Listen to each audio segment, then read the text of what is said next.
Welcome to Chillin' 101. We hope this video helps. In this video, I will explain how to make Swiss Miss hot chocolate. First, grab a packet of your favorite Swiss Miss mix.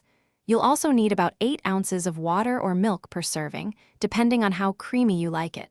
Decide if you want to use a microwave for speed or a stovetop for a more controlled warmth. Both methods are super easy and deliver delicious results in just a few minutes. Let's get started. For a quick microwave preparation, simply pour your 8 ounces of water or milk into a microwave-safe mug. Heat it on high for about 1 minute 30 seconds to 2 minutes, or until it's hot but not boiling.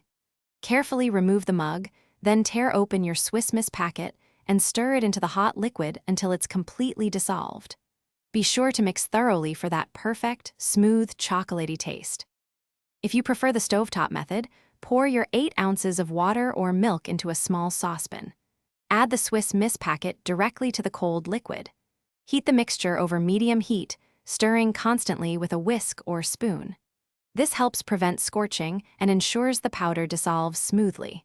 Remove the saucepan from the heat just before it reaches a boil, then pour into your favorite mug and enjoy. Now for the fun part, customizing your hot chocolate. Top it with fluffy marshmallows, a dollop of whipped cream, or some decadent chocolate shavings. For an extra flavor kick, try stirring in a dash of cinnamon or a drop of vanilla extract. You can even add a splash of peppermint extract for a festive twist. Don't forget to check the description below for a link to some amazing darn tough socks and other great deals. Enjoy your perfectly crafted hot chocolate. Thanks for watching. Consider subscribing if we helped you.